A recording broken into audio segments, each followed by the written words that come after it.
السلام علیکم ورحمۃ اللہ وبرکاتہ۔ الحمد للہ نحمده ونستعینه ونستغفره ونؤمن به ونتوکل علیہ ونعوذ باللہ من شرور انفسنا ومن سیئات اعمالنا من یهدی اللہ فلا مضل له ومن یضلل فلا هادی له ونشهد أن لا إله إلا الله وحده لا شريك له ونشهد أن محمدًا عبده ورسوله أرسل بالحق بشيرا ونذيرا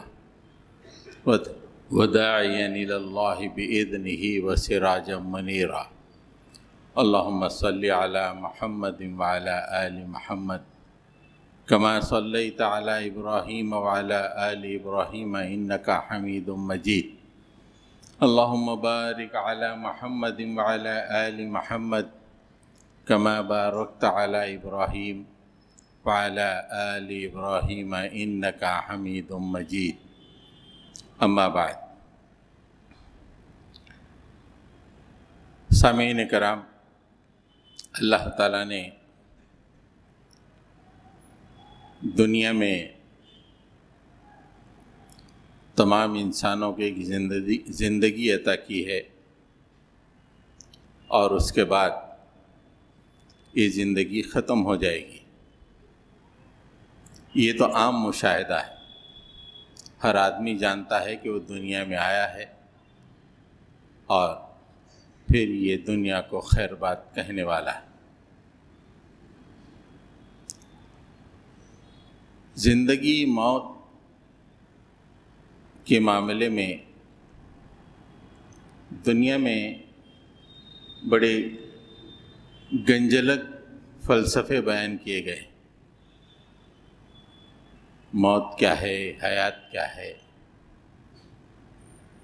ایسے فلسفے جو صرف انسانی سوچ کی ایک انسانی سوچ کا ایک مشاہدہ ہے، یا انسانی سوچ کی ایک اڑان ہے، اس سے زیادہ کچھ نہیں۔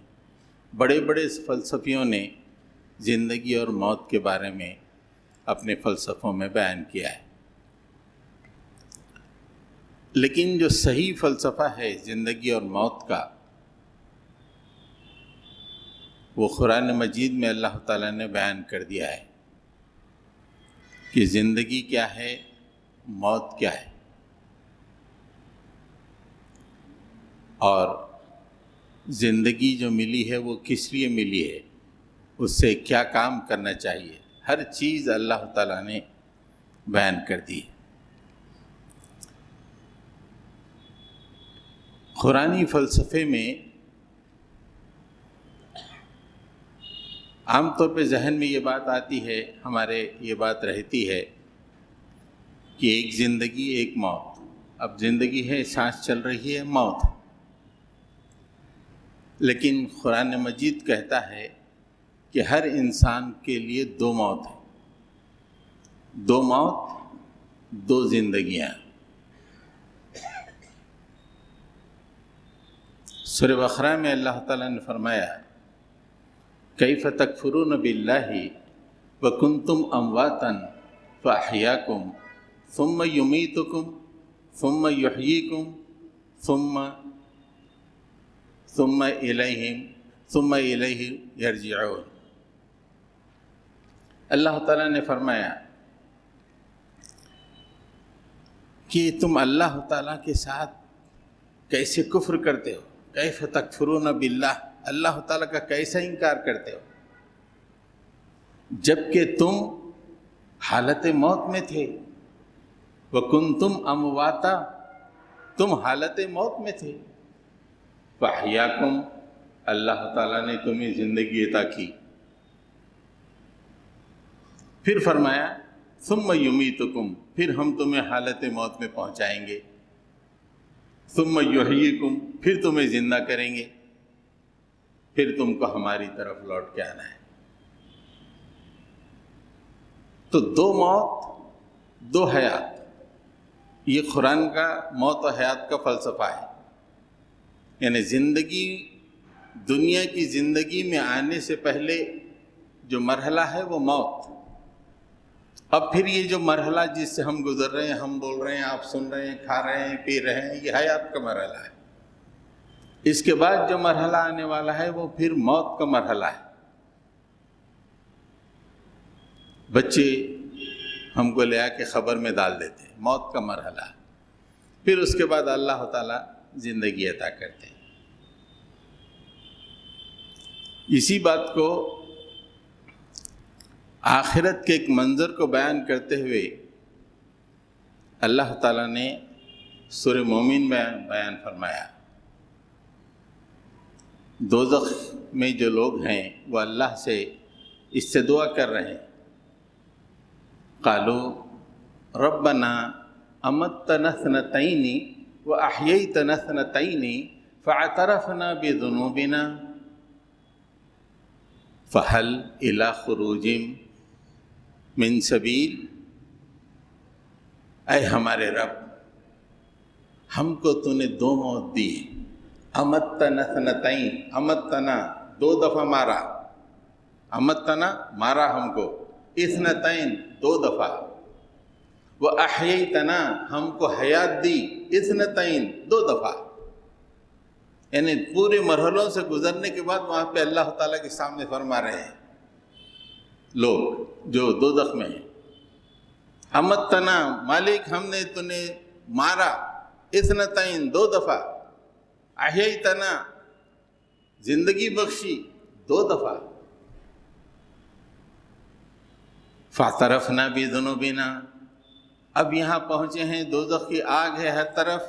اب ہم اعتراف کرتے ہیں ہمارے گناہوں کا، بہت گناہ ہم نے کیے ہیں، تجھے مانا نہیں، زندگی گناہوں میں ہم نے گزاری ہے، کیا یہاں سے اب کوئی نکلنے کا راستہ ہے مالک؟ فہل الی خروج من سبیل، یہاں سے کوئی نکلنے کا راستہ ہے؟ تو اتنا زبردست پروردگار ہے کہ تو نے ہم کو دو موت کے مرحلوں سے گزارا تو زندگی کے مرحلے عطا کیے. اب تو ہم اعتراف کریں ہمارے گناہوں کے، یہاں سے نکالنے کا کوئی راستہ ہے یا نکلنے کا کوئی راستہ ہے؟ تو قرآن مجید کی فلسفہ موت و حیات کی روشنی میں ہر انسان کے چار مرحلے ہیں. پہلے موت، پھر زندگی، پھر موت، پھر زندگی. زندگی اور موت میں کیا فرق ہے؟ موت کا مطلب یہ ہے کہ صرف روح رہتی ہے، جسم سے جڑتی نہیں ہے، اسے حالت موت کہتے ہیں. صرف روح ہو اور جسم نہ ہو، جسم سے نہ جڑے، اسے حالت موت کہتے ہیں. جب یہ روح جسم سے جڑ جاتی ہے تو اسے حالت حیات کہتے ہیں. جیسے ہمارے جسموں میں اس وقت روح موجود ہے، ہم حیات کے دور سے گزر رہے ہیں. جب اللہ تعالیٰ ایک وقت اپنے فرشتے کو بھیج لے گا کہ اس کی روح نکال لو، روح جسم سے جدا ہو جاتی ہے، حالت موت میں آدمی پہنچ جاتا ہے. اور جب قیامت ہوتی ہے تو اللہ تعالیٰ جسموں کو جانوں سے یعنی روحوں سے جوڑ دیتا ہے، تو پھر زندگی شروع ہو جاتی ہے.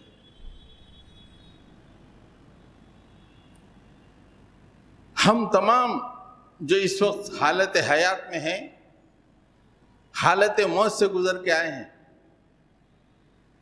اس مرحلے سے پہلے ہر آدمی موت کا شکار تھا. اب کچھ دن میں پھر موت کے شکار ہونے والے ہیں. پھر اس کے بعد اللہ تعالیٰ پھر سے حیات دے گا، وہ فائنل حیات ہوگی، اس کے بعد کوئی اختتام نہیں ہوگا.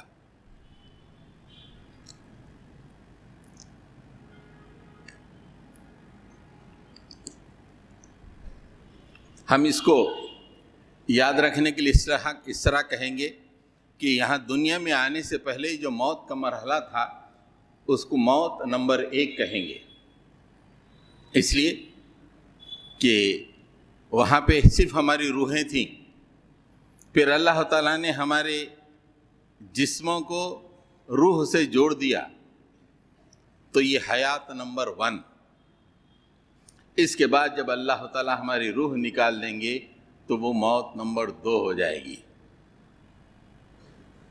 امتنا اثنتین، 2 دفعہ موت ہوگی۔ وَأَحْيَيْتَنَا اثْنَتَيْن، پھر اللہ تعالیٰ ہمارے روحوں کو ہمارے جسموں سے جوڑ دے گا، قیامت میں ہم کھڑے ہو جائیں گے، پھر سے حیات مل جائے گی، وہ حیات نمبر 2 ہے۔ تو یہ بات ذہن میں رکھیں کہ اسلامی فلسفہ یا قرآن کا حیات و موت کا فلسفہ 4 مرحلوں پر محیط ہے۔ پہلے موت کا مرحلہ، تمام انسان آدم کے جتنے بچے ہیں بشمول انبیاء یہ 4 مراحل سے گزرتے ہیں۔ پہلے موت کا مرحلہ، پھر زندگی کا مرحلہ، پھر موت کا مرحلہ، پھر زندگی کا مرحلہ۔ پہلی جو موت کا مرحلہ ہے دنیا میں آنے سے پہلے، وہاں پہ ایک بہت بڑا معاملہ درپیش ہوا، بہت بڑا معاملہ، اور اسی معاملے کی بنیاد پر قیامت میں اللہ تعالیٰ فیصلہ فرمائیں گے۔ بہت بڑا معاملہ، اس معاملے کو ہم کہتے ہیں وعدہ الست۔ اللہ تعالیٰ نے تمام ارواح کو، روحوں کو جمع کیا اور ان تمام سے وعدہ الست لیا۔ وَإِذْ أَخَذَ رَبُّكَ مِن بَنِي آدَمَ مِن ظُهُورِهِمْ ذُرِّيَّتَهُمْ وَأَشْهَدَهُمْ عَلَىٰ أَنفُسِهِمْ أَلَسْتُ بِرَبِّكُمْ قَالُوا بَلَىٰ شَهِدْنَا أَن تَقُولُوا يَوْمَ الْقِيَامَةِ إِنَّا كُنَّا عَنْ هَٰذَا غَافِلِينَ۔ اس وقت اللہ تعالیٰ نے بنی آدم کی پشتوں سے اس کی نسلوں کو نکالا، یعنی اس کی تفسیر میں یہ بتایا جاتا ہے کہ تمام ارواح کو اللہ تعالیٰ نے جمع کر دیا۔ ہم سب وہاں پہ موجود تھے، ابتدائے آفرینی سے لے کے قیامت تک کے لیے جتنے لوگ آئیں گے تمام کی روحوں کو اللہ تعالیٰ نے جمع کیا۔ اس کے بعد وَأَشْهَدَهُمْ عَلَىٰ أَنفُسِهِمْ، تمام کو جمع کر کے اللہ تعالیٰ نے ان سے گواہی لی، ان کی اپنی جانوں پر گواہی لی اور کہا أَلَسْتُ بِرَبِّكُمْ، کیا میں تمہارا رب نہیں ہوں؟ قَالُوا بَلَىٰ، مالک آپ ہمارے رب ہیں، شہیدنا، ہم گواہی دیتے ہیں۔ یہ ہم تمام نے کہا، کافر، مسلم، کرسچن، عیسائی، سکھ، ہر ایک نے کہا کہ مالک آپ ہمارے رب ہیں، ہم اس کی گواہی دیتے ہیں۔ اللہ تعالیٰ نے کہا کہ ہم نے یہ اس لیے کیا کہ کہیں تم قیامت میں یہ نہ کہہ دو ارے ہم کو تو کچھ معلوم ہی نہیں ہے بھائی، کون رب، کیا توحید، کیا شرک، اس کے بارے میں ہم جانتے ہی نہیں تھے۔ کہیں یہ بہانہ نہ کر لو قیامت میں، اس لیے ہم نے تم سے یہ وعدہ لیا ہے۔ اکثر ہمارے نوجوان بچے بڑا پوچھتے ہیں کہ ایسے جنگلوں کے علاقوں میں جہاں پہ لوگ مشرک ہیں، شرک کر رہے ہیں، ان تک قرآن کی دعوت نہیں پہنچی، ان تک دین نہیں پہنچا، کوئی کوشش نہیں کی گئی پہنچانے کی، پھر وہ لوگ شرک کرتے رہے ہیں، اور قیامت میں جب ان تک ہدایت نہیں پہنچی تو کیا حال ہوگا؟ وعدہ الست کی بنیاد پہ ہوگا۔ ان ظالموں نے بھی جو دور دراز جنگلات میں رہ کے بھی شرک کر رہے ہیں، انہوں نے بھی اللہ تعالیٰ سے وعدہ کیا تھا کہ مالک تو ہمارا رب ہے۔ چونکہ انسان بہت زیادہ بہانے باز ہے، ہر معاملے کی بہانے بناتا رہتا ہے۔ دوسرے بہانے کا بھی اللہ تعالیٰ نے تذکرہ کیا کہ کہیں تم قیامت میں یہ دوسرا بہانہ بھی نہ بناؤ، اس لیے ہم تم سے وعدہ لے رہے ہیں۔ او تقولوا انما اشرک آباؤنا من قبل وکننا ذریۃ من بعدہم افتہلکنا بما فعل المبطلون۔ ارے ہم کہاں شرک کریں، ہمارے باپ دادا یہ شرک کیے ہیں، ان کو دیکھ کے ہم کرتے ہوئے آ رہے ہیں۔ باپ نے پوجا کی، ہم نے پوجا کی، باپ بزرگ کے پاس گئے، ہم بزرگ کے پاس گئے۔ شرک کی ابتدا تو ہمارے باپ دادا نے کی، ہم تو بعد میں ان کے اولاد بنے ہیں۔ وَكُنَّا ذُرِّيَّةً مِّن بَعْدِهِمْ، ان کی گمراہی کا بدلہ تو ہم سے کیوں لے رہا ہے؟ أَفَتُهْلِكُنَا بِمَا فَعَلَ الْمُبْطِلُونَ، گمراہ تو وہ تھے ہمارے باپ دادا، ان کی گمراہی کا بدلہ یا ان کی گمراہی کا عذاب ہم سے کیوں لے رہا ہے؟ تو قیامت میں یہ کہو گے تم بہانے باز ہو، ہم نے کرے بھائی ہمارے باپ دادا تھے اور رواج ڈالے ہم شروع کر دی، اس لیے ہم نے وعدہ الست لیا دو باتوں کی وجہ سے۔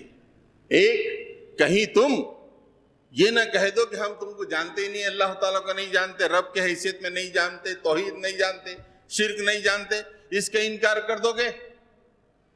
دوسرا یہ کہو گے کہ نہیں ہمارے باپ دادا شروع کرے، انہوں شروع کرے تو ہم کو کہیں کو سزا دے رہا، اس لیے ہم نے وعدہ الست لیا ہے۔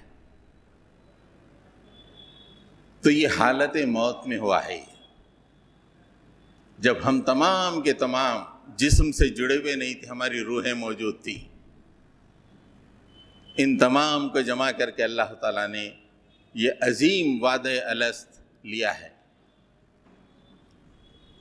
اب اس کے بعد اللہ کی مشیت اور حکمت اور اس کی تقدیر کے مطابق لوگ دنیا میں آتے چلے جاتے ہیں۔ اس کا بھی تفصیل سے اللہ تعالیٰ نے تذکرہ کیا ہے کہ انسان کیسے دنیا میں آتے ہیں۔ سورہ حج میں، سورہ مومنون میں، سورہ غافر میں اور کئی مقامات پہ اللہ تعالیٰ نے اس کا تذکرہ کیا ہے۔ سورہ حج میں اللہ تعالیٰ فرماتا ہے کہ تم دنیا میں کیسے آئے؟ تمہاری سائنس جاننے سے پہلے ہم بتا رہے ہیں، سنو بولے۔ یہ ظالم سائنس تو آج بتا رہی ہے، ایمبریو کے سٹیجز یہ آج بتا رہی ہے۔ اللہ تعالیٰ نے کہا کہ ہم اس سے پہلے تم کو آگاہ کر رہے ہیں۔ یا ایھا الناس ان کنتم فی ریب من البعث، اے انسانوں اگر تم کو مر کے پھر سے اٹھائے جانے پر گمان ہے، ڈاؤٹ ہے، شک ہے، فَإِنَّا خَلَقْنَاكُم مِّن تُرَابٍ ثُمَّ مِن نُطْفَةٍ ثُمَّ مِنْ عَلَقَةٍ ثُمَّ مِن مُضْغَةٍ مُخَلَّقَةٍ وَغَيْرِ مُخَلَّقَةٍ لِنُبَيِّنَ لَكُمْ وَنُقِرُّ فِي الْأَرْحَامِ مَا نَشَاءُ إِلَىٰ أَجَلٍ مُّسَمًّى ثُمَّ نُخْرِجُكُمْ طِفْلًا ثُمَّ لِتَبْلُغُوا أَشُدَّكُمْ۔ جانتے ہو دنیا میں کیسے آئے اور اتنے بڑے کیسے بنے؟ انسانوں اب تم دوسری موت تو جانتے ہو، لیکن پھر سے اٹھائے جانے کے بارے میں تم انکار کر رہے ہو۔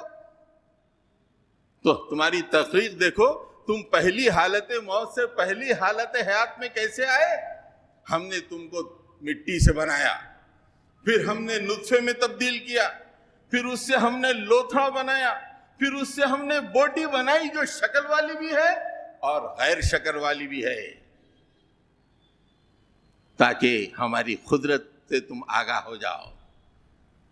وَنُقِرُّ فِي الْأَرْحَامِ مَا نَشَاءُ إِلَىٰ أَجَلٍ مُّسَمًّى، اور ہم نے تم کو تمہارے ماؤں کے پیٹوں میں ایک وقت مقررہ تک رکھ دیا ہے۔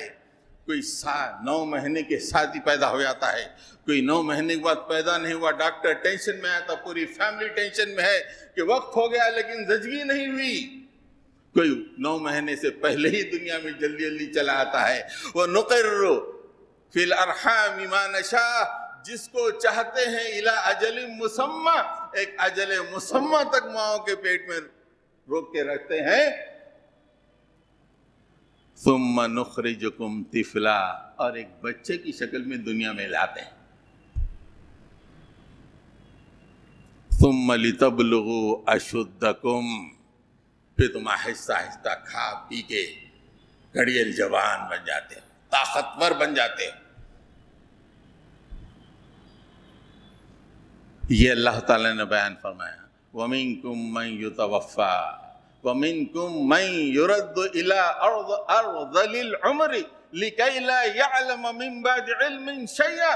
کچھ کو ہم وقت سے پہلے 50 سال 60 سال 70 سال میں اٹھا لیتے ہیں جبکہ عقل شعور صحیح ہو رہتا ہے، اور کچھ کو تو ہم ارذل عمر کی طرف لوٹا دیتے ہیں، ایسے بڑھاپے کی طرف کہ سب کچھ جانتے ہوئے بھی کچھ نہ جانے، ایسی عمر تک لوٹا دیتے ہیں. خاندان والوں پہ بوجھ بن جاتا ہے، سب کچھ جاننے کے باوجود بھی جو کچھ نہیں جانتا. پیشاب نکل جا رہا ہے، اجابت نکل جا رہی ہے، کھانا نہیں چل رہا ہے، کھلا رہے ہیں تو یہاں سے نکل جا رہا ہے. ایسی عمر کو ہم پہنچا دیتے ہیں. یہ ہماری قدرت ہے. تم ہماری دوسری حیات کے بارے میں اس کا انکار کرتے ہو، بعث کے بارے میں کہ مرنے کے بعد پھر سے زندہ ہونا ہے. تو پہلی تخلیق دیکھ لو، تمہارے بچے کے حیثیت میں پیدا ہونے میں تمہارا کیا رول تھا، کڑیل جوان بنے کیا رول تھا، بوڑھے بن گئے کیا رول تھا تمہارا؟ کوئی رول نہیں تھا. اس کے باوجود بھی تم انکار کرتے ہو.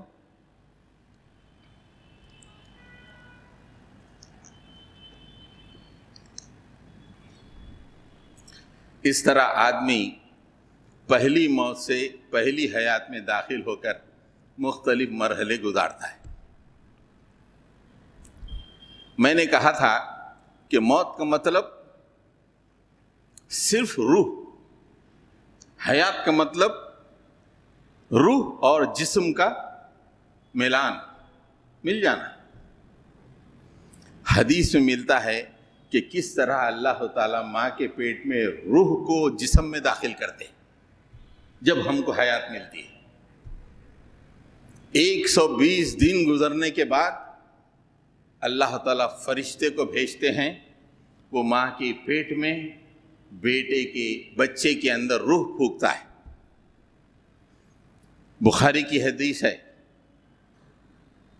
کتاب بدع الخلق، ان احدکم یجمع خلقہ فی بطن امہ 40 یوما.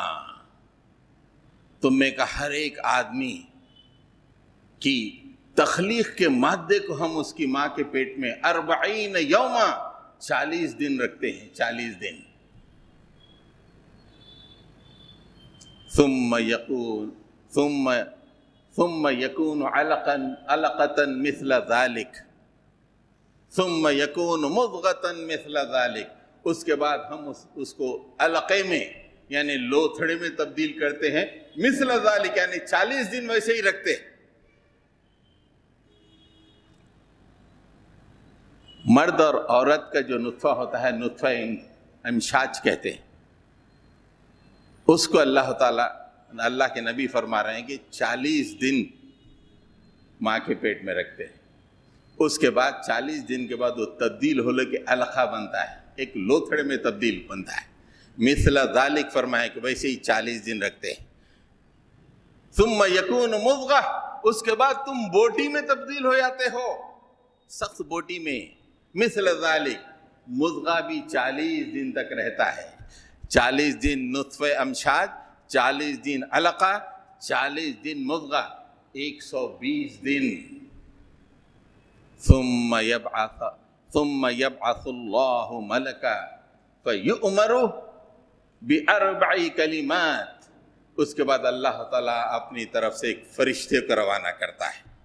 یبعث اللہ ملکا، اللہ تعالیٰ ایک فرشتے کو روانہ کرتا ہے اور اسے 4 باتوں کا حکم دیتا ہے. 4 باتیں کیا ہے؟ فَيُقَالُ لَهُ كُتُبْ، 4 باتیں تم لکھو.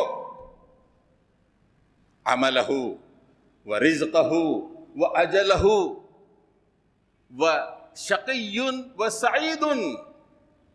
4 باتیں لکھو. اس کا عمل کیسا ہے، اچھا رہتا ہے یا برا رہتا ہے، اس کا رزق کتنا ہے، غریب رہتا ہے امیر رہتا ہے، کھانے کا محتاج ہے یا کشادہ رزق ملتا ہے اسے.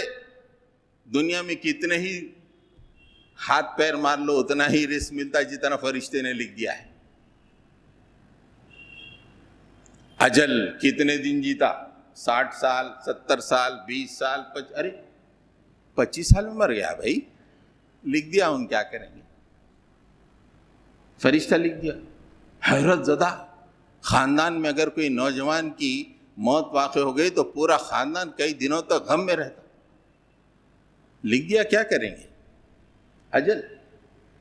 پھر اس کے بعد یہ بھی لکھتا کہ شقی و سعید، چبوترے پہ بیٹھ کے گندا رہتا یا سعید اچھا رہتا ہے، یہ زندگی پوری گندگی میں گزارے گا یا زندگی پوری اچھے آدمی کی حیثیت میں گزارے گا، یہ 4 باتیں وہ فرشتہ لکھتا ہے۔ فَيُقَالُ لَهُ اكْتُبْ عَمَلَهُ وَرِزْقَهُ وَأَجَلَهُ وَشَقِيٌّ أَوْ سَعِيدٌ، یہ 4 باتیں لکھتا ہے۔ یہ 4 باتیں لکھنے کے بعد اللہ کے نبی فرماتے ہیں ثُمَّ يُنفَخُ فِيهِ الرُّوحُ، اس کے بعد وہ فرشتہ اس بچے کے اندر روح کو پھونکتا ہے، زندگی آ جاتی ہے۔ حالت موت سے حالت زندگی، 120 دن ماں کے پیٹ میں بھی بے جان، اس کے بعد جب اللہ تعالیٰ روح اور جسم سے ملا دیتے ہیں اور پھر اس کے پورے مرحلے آپ نے دیکھا، بچے کی شکل میں نکال دیے، روح اور جسم ساتھ ہیں، جوان ہوا روح و جسم ساتھ ہیں، بوڑھا ہوا روح و جسم ساتھ ہیں، ارذل عمر پہ پہنچا روح و جسم ساتھ ہیں، حالت حیات میں ہے۔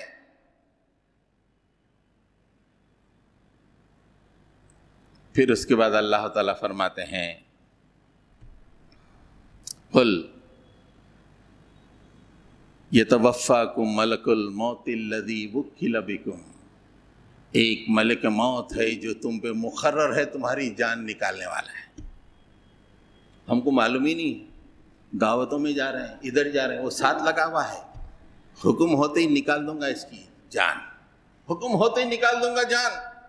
کیا شان سے ٹھاٹ سے رہ رہے ہیں، معلوم ہی نہیں کہ اللہ نے ایک ملک موت کو ہمارے اوپر مقرر کر دیا ہے اور وہ صرف حکم کا انتظار کر رہا ہے کہ جو ہی موقع ملے موت میں اسے پہنچا دے گا، موت نمبر 2 میں۔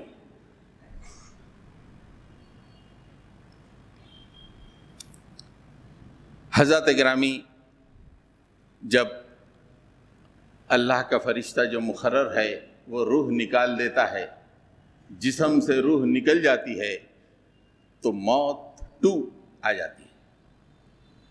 پہلے موت نمبر 1 تھی بغیر جسم کی، اور بغیر جسم کے موت جو ہم خبر کے میں دفنا دینے کے بعد موت نمبر 2 سے آ جائے گی۔ قیامت ہوگی جس کا تذکرہ اللہ تعالیٰ اذا الشمس کبرت اس سورے میں کہا ہے۔ قیامت کا تذکرہ کرتے کرتے اللہ تعالیٰ نے فرمایا کہ وَإِذَا النُّفُوسُ زُوِّجَتْ، روحوں کو جانوں سے جوڑ دیں گے، جسموں سے، جانوں سے نہیں، جسموں سے جوڑ دیں گے۔ وہ قیامت کے دن ہوگا، پھر سے حیات۔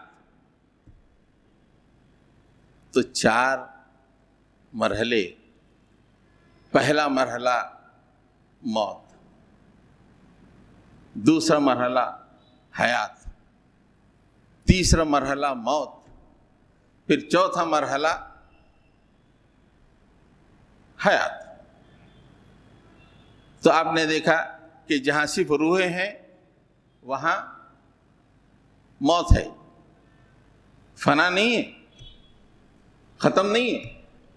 انبیاء کی بھی پہلے مرحلے میں صرف روحیں ہی تھی، لیکن جب ان کی روحوں کو جسموں سے جوڑ دیا گیا تو انبیاء من کی دنیا میں مبعوث ہو گئے، پھر ان کی روحوں کو نکالا گیا، پھر دوسرے مرحلے میں پہنچ گئے، پھر انہیں بھی زندہ کرے گا اللہ تعالیٰ، پھر حیات میں آ جائے گا۔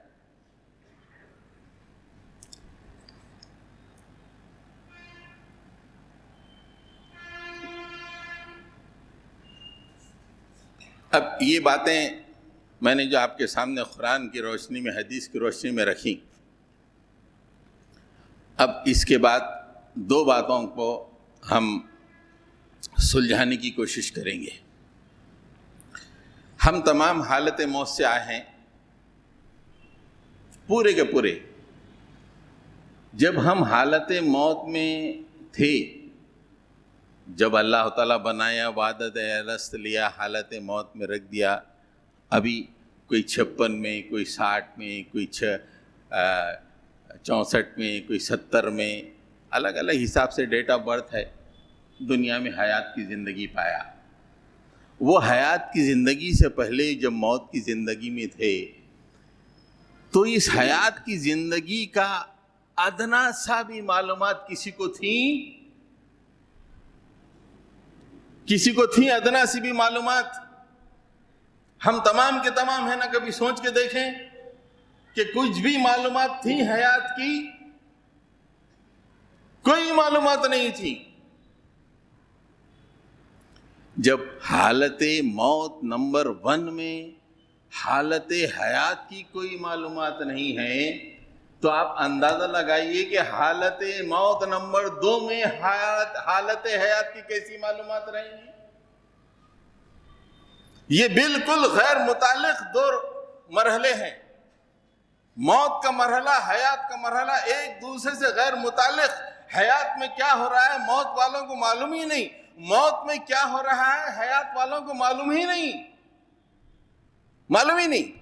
اگر ہے تو بتاؤ کہ بھائی 1960 میں آپ پیدا ہوئے ہیں تو 1956 میں آپ کو یہاں پہ یہ ہوا، کچھ معلوم ہوا؟ کسی کو نہیں معلوم. دنیا کی 700 کروڑ آبادی میں ایک شخص بھی نہیں ملے گا وہ بتا سکے کہ میں پہلی حالت موت میں دنیا میں جو کچھ ہوا اسے جانتا ہوں. کوئی بھی نہیں بتا سکتا. تو حالت موت جو زندگی کے بعد آ رہی ہے، اس موت میں پہنچنے کے بعد اس حالت حیات کے بارے میں کیا جان سکتے ہیں؟ کوئی تعلق نہیں، پورے بے تعلق. تو حضرات گرامی، آدم کے بچوں میں سب سے بلند ترین اللہ کے نبی صلی اللہ علیہ وسلم.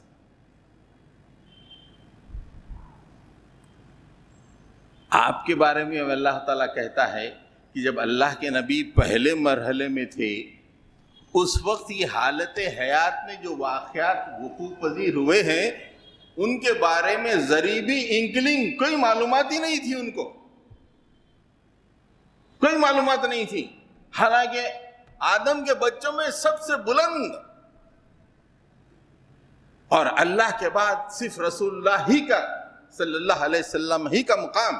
اس کے باوجود بھی جب آپ پہلے مرحلے میں تھے تو حالت حیات میں جو واقعات ہو رہے تھے اس کی کوئی معلومات نہیں تھی.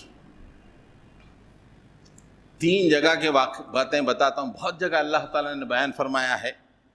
حضرت مریم کا تذکرہ فرمایا اللہ تعالیٰ نے سورہ آل عمران میں. حضرت مریم کون؟ حضرت عیسیٰ علیہ السلام کی والدہ. وہ پیدا ہوئیں. اس کا تذکرہ کرنے کے بعد اللہ تعالیٰ فرماتے ہیں ذَلِكَ مِنْ أَنْبَاءِ الْغَيْبِ نُوحِيهِ إِلَيْكَ وَمَا كُنْتَ لَدَيْهِمْ إِذْ يُلْقُونَ أَقْلَامَهُمْ أَيُّهُمْ يَكْفُلُ مَرْيَمَ وَمَا كُنْتَ لَدَيْهِمْ إِذْ يَخْتَصِمُونَ. یہ جو آپ پہلے مرحلے میں تھے نبی، یہ غیب کی خبریں ہیں تمہارے لیے جو دنیا میں ہوئی. تم سے پہلے مریم تھی. مریم کے ساتھ جو کچھ ہوا یہ غیب کی خبر ہے جو اب ہم تمہاری طرف وحی کر رہے ہیں. ذَلِكَ مِنْ أَنْبَاءِ الْغَيْبِ، یہ غیب کی خبر ہے جو ہم تمہاری طرف نُوحِيهِ إِلَيْكَ آپ کی طرف وحی کر رہے ہیں. آپ اس وقت موجود نہیں تھے جب مریم کی کفالت کے لیے قرعہ ڈالا جا رہا تھا. اس وقت آپ وَمَا كُنْتَ لَدَيْهِمْ آپ موجود نہیں تھے. آپ پہلے مرحلے میں تھے. دنیا میں جو ہو رہا تھا اس سے واقف نہیں تھے. ہم آپ کو اطلاع دے رہے ہیں اب. اور اس وقت بھی جب کفالت کا جھگڑا چل رہا تھا وما کنت لدیہم اذ یختصمون، جب جھگڑا چل رہا تھا اس وقت بھی آپ موجود نہیں تھے۔ اس سے پتہ چلا کہ جو حالت موت کا پہلا مرحلہ ہے وہ مرحلہ حالت دنیا کے مرحلے سے بالکل غیر تعلق ہے، ویسے ہی حالت موت کا جو دوسرا مرحلہ ہوگا حالت حیات کے مرحلے سے انتہائی غیر تعلق ہوگا، کوئی تعلق نہیں ہوگا۔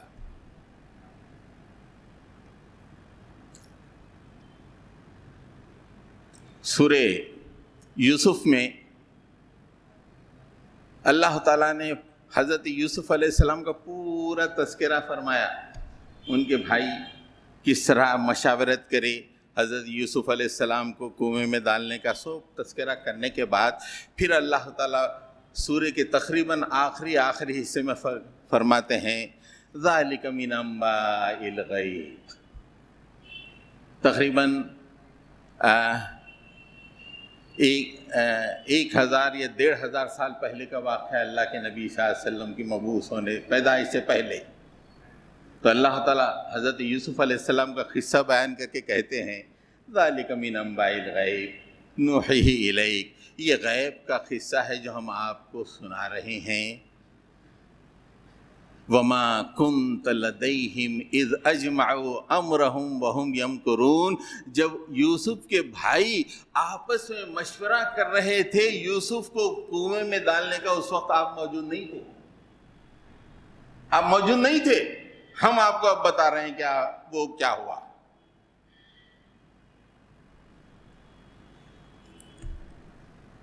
یہ بات آپ اہم ترین، میں اس لیے ایک سے زائد مثالیں دے رہا ہوں کہ حالت موت کا جو مرحلہ ہے حالت حیات سے کوئی تعلق ہی نہیں رکھتا، حالت موت اول ہو یا حالت موت دوم ہو، یہ بالکل الگ مرحلے ہیں، کوئی تعلق ہی نہیں۔ حضرت نوح علیہ السلام کا تذکرہ سورہ ہود میں اللہ تعالیٰ نے تفصیل سے بیان فرمایا، اس کے بعد بھی یہی فرمایا تلک من انباء الغیب نوحیہا الیک، یہ جو واقعہ ہے غیب کے، آپ کے لیے غیب کے خبروں میں سے جو ہم آپ کی طرف وحی کر رہے ہیں۔ ما کنت تعلمہا انت ولا قومک من قبل ھذا، آپ اور آپ کی قوم آج سے پہلے اس واقعے کو نہیں جانتی تھی۔ ما کنت تعلمہا، تم نہیں جانتے تھے اس واقعے کو، ولا قومک، اور تمہاری قوم بھی، من قبل ھذا، ہماری اس وحی سے پہلے تم لوگ جانتے نہیں تھے۔ یہ میں حضرت محمد صلی اللہ علیہ وسلم کے بارے میں 3 واقعات قرآن مجید سے پیش کیا ہوں کہ اللہ تعالیٰ خود کہہ رہے ہیں کہ آپ پہلے مرحلے میں تھے، دوسرے مرحلے یعنی زندگی کے مرحلے میں جو واقعات وقوع پذیر ہو رہے تھے اسے آپ واقف نہیں تھے، اس لیے کہ پہلا مرحلہ جو ہے حالت موت کا ہے، اس زندگی کے بعد جو مرحلہ آئے گا وہ بھی موت کا مرحلہ ہوگا، اور اس مرحلے کا بھی دنیا کی زندگی سے کوئی تعلق نہیں ہوگا۔ یہاں ٹھہر کے جانے والوں کو کوئی پکارے وہ سن نہیں سکیں گے، کوئی تعلق ہی نہیں ہوگا، الا یہ کہ اللہ تعالیٰ اپنے خاص فضل سے ان کو اطلاع دے دے کہ یہ ہو رہا ہے۔ حدیث میں آیا ہے کہ اللہ کے نبی صلی اللہ علیہ وسلم فرماتے ہیں کہ ہر پیر اور جمعرات کو اللہ تعالیٰ میری امت کے حالات کو میرے سامنے پیش کرے گا، اپنے سے راست طور پہ نہیں معلوم ہوگا، اللہ پیش کرے گا۔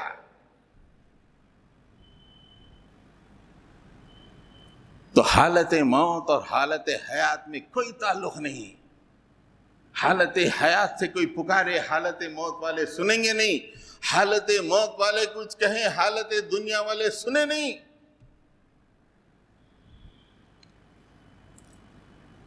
اس کو اللہ تعالیٰ نے کئی مقامات پہ قرآن مجید میں بیان کیا ہے، میں 2 جگہ سے آپ کی یہ بات کو پیش کرتا ہوں۔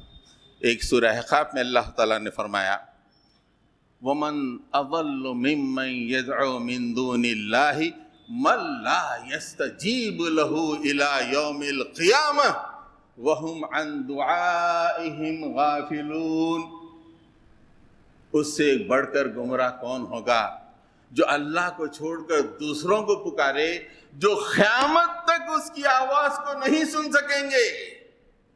مَن لَا يَسْتَجِيبُ لَهُ إِلَى يَوْمِ الْقِيَامَةِ، قیامت تک اس کے سوال کا جواب نہیں دے سکیں گے،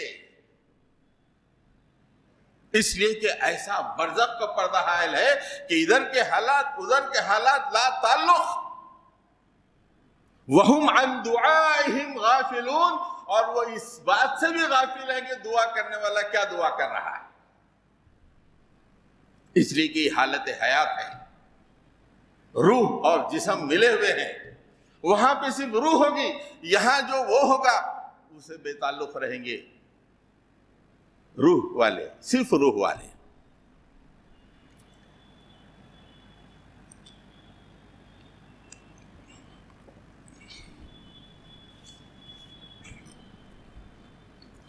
سورہ یونس میں اللہ تعالیٰ نے فرمایا یوم نحشرہم جمیعا ثم نقول للذین اشرکوا مکانکم انتم وشرکاؤکم فزیلنا بینہم وقال شرکاؤہم ما کنتم ایانا تعبدون۔ قیامت کا منظر کھینچ رہے ہیں اللہ تعالیٰ، حالت حیات والے حالت موت والوں کو پکار رہے ہو تم، دیکھو وہ لوگ وہاں پہ کیا کرنے والے ہیں۔ یوم نحشرہم جمیعا، ہم تمام کے تمام کو قیامت میں جمع کریں گے، اور اس کے بعد شرک کرنے والوں سے کہیں گے ٹھہر جاؤ، مکانکم انتم و شرکاؤکم، تم اور تمہارے شریک دونوں ٹھہر جاؤ، اسٹینڈ ڈونٹ موو، ٹھہر جاؤ پورے دونوں کے دونوں۔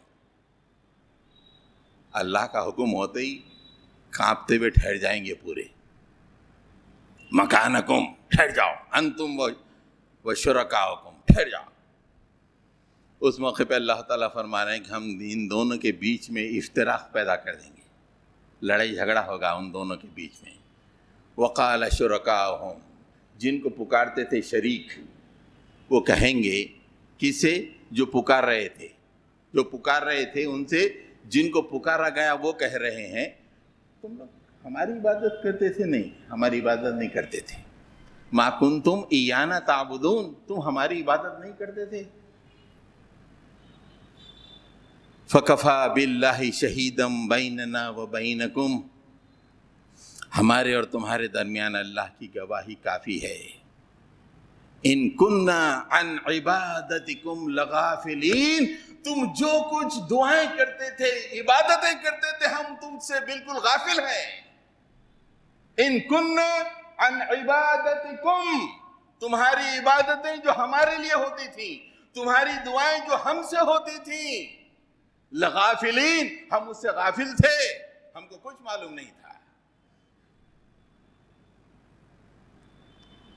نو ربط، کوئی ربط نہیں حالت حیات اور حالت موت میں، نہ پہلی حالت موت سے پہلی حالت حیات کا کوئی تعلق، نہ حالت حیات کا حالت موت سے دوسری حالت موت سے تعلق، کوئی تعلق نہیں۔ پہلی حالت میں اللہ کے نبی کے بارے میں کہا گیا، دوسری حالت میں اللہ تعالیٰ نے اپنی کئی مقامات پہ آیتیں بتا دیں کہ نہیں ہو سکتا، نہیں ہو سکتا، تم پکارو، وہ قیامت تک جواب نہیں دے سکیں گے۔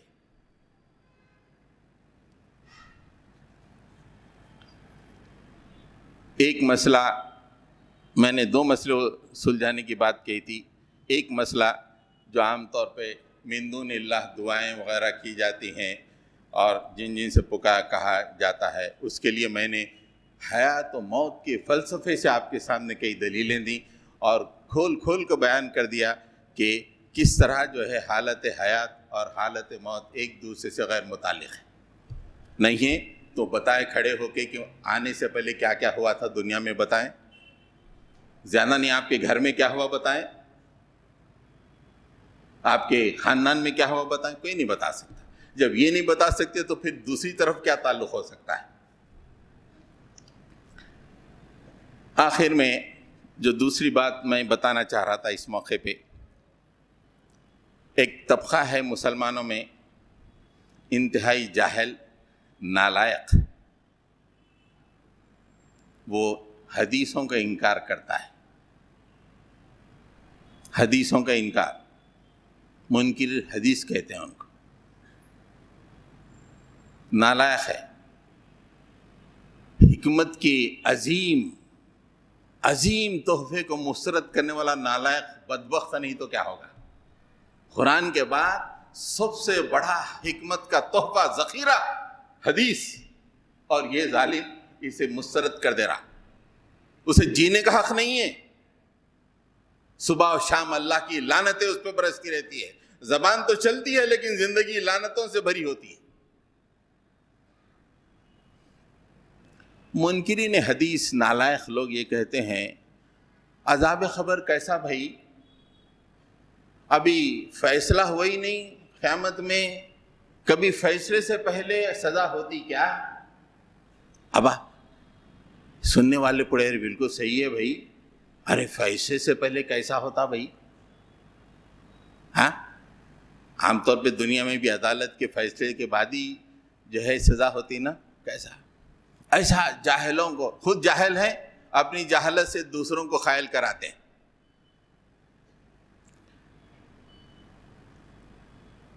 تو ان کے لیے بہت سی باتیں ہو سکتی ہیں، قرآنی آیتیں وغیرہ، لیکن میں جو آج آپ کے سامنے جو فلسفہ پیش کیا موت و حیات کا، اس فلسفے کی روشنی میں ان کا جواب دینا چاہتا ہوں۔ دیکھیے، اللہ تعالیٰ نے حالت موت نمبر 1 میں ہم تمام سے وعدہ الست لیا یا نہیں؟ قرآن خود کہتا ہے کہ میں تمہارا رب نہیں ہوں۔ سب نے کہا کہ قالوا بلا شہیدنا، ٹھیک ہے ہم گواہی دیتے ہیں، سب نے کہا۔ اب دنیا میں آنے کے بعد پھر سے سانس چلی گئی، موت نمبر 2 میں پہنچ گئے۔ موت نمبر 2 میں پہنچنے کے بعد جو موت نمبر 1 میں اللہ تعالیٰ سے وعدہ کیے تھے، وعدہ الست، اس کے بارے میں 3 سوالات ہوں گے۔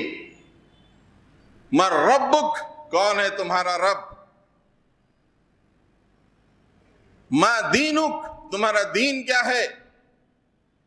من نبیک، تمہارا نبی کون ہے؟ حالت موت میں کیے ہوئے وعدے کے بارے میں اگر صحیح جواب نہیں دیں گے تو حالت موت میں عذاب تو ہونا ہے،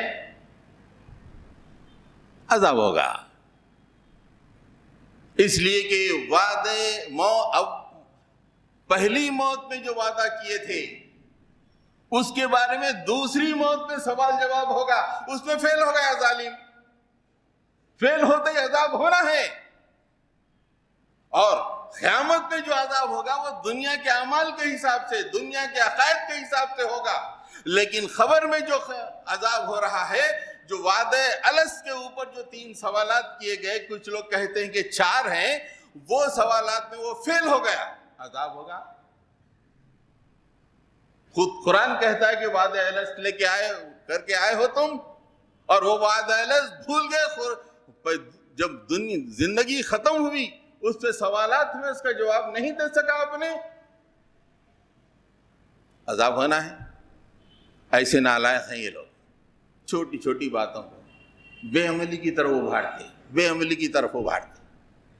اور بے عملی کی طرف ابھارے لوگوں کو قید و بند سے، شریعت کے قید و بند سے آزاد کر دینا چاہتے ہیں یہ منکرین حدیث، ان سے بچ کے رہنا چاہیے۔ تو حضرات گرامی، میں نے آپ کے سامنے قرآن کا فلسفہ موت و حیات، موت نمبر 1 دنیا میں آنے سے پہلے جب ہمارے صرف روحیں تھیں، روح اور جسم جوڑ دیے گئے تو حیات ملی، پھر روح نکال دی گئی، جسم مٹی میں مل گیا، حالت موت، پھر اللہ تعالیٰ قیامت میں اس جسم کو روح سے جوڑ دیں گے، حیات نمبر 2۔ امتنا اثنیتنا واحییتنا اثنیتنا، 2 اموات 2 زندگیاں۔ جب پہلی موت سے ہمارا کوئی تعلق نہیں، ہم اچھی طرح جانتے ہیں، تو دوسری موت سے بھی کوئی تعلق نہیں ہو سکتا ہے۔ پھر پہلی موت میں ہم نے جو اللہ تعالیٰ سے وعدہ الست کیا ہے، دوسری موت میں اس کے بارے میں صحیح جواب نہیں دیں گے تو اللہ تعالیٰ حالت موت ہی میں اس کی سزا دیں گے۔ وآخر دعوانا ان الحمدللہ رب العالمین۔ حضرات گرامی، 1 منٹ، ہمارے پروفیشنل سالیڈیرٹی فورم، یہ بچے جو انجینئر ہیں، کمپیوٹر کے ہیں اور اعلیٰ تعلیم یافتہ ہیں، اللہ کا بے انتہا شکر ہے کہ اعلیٰ تعلیم یافتہ بچے آج کل اتنے دنیا دار ہو گئے ہیں، اس کے باوجود یہ ہمارے بچے ہیں جو دین سے جڑے ہوئے ہیں، اللہ سے جڑے ہوئے ہیں، ان کے چہروں کو دیکھو تو اللہ یاد آتا ہے۔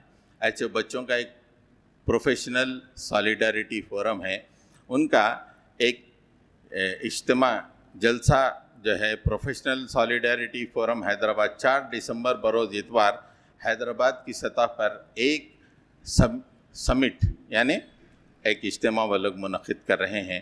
اس سلسلے میں ان کے والنٹیئر یہاں پہ آئے ہیں، جتنے بھی بچے پڑھے لکھے ہیں، پروفیشنل ہیں یا پڑھ رہے ہیں کالج میں، وہ ان سے ملاقات کریں، کر کے ان سے معلومات حاصل کریں۔ Professional solidarity forum. ایسے زمانے میں آج کل کیا ہے، شادی کرو 1 مہینے میں بچی گھر آ جائے، اس لیے کہ پوٹا اچھا نہیں ہے۔ شادی سے پہلے واہ واہ واہ واہ، بچی گھر آتے پوٹا اچھا نہیں نکلا۔ ارے ایسے بچے نہیں ہیں، دیندار بچے نہیں ہیں، ان کے قریب جانا، اپنے اندر وہ کیفیت پیدا کرنا۔ تو تمام کے تمام سے گزارش ہے کہ یہ والنٹیئر سے ربط پیدا کریں اور اپنے بچوں کو ان سے جوڑیں۔ رب اغفر وارحم انت خیر الراحمین۔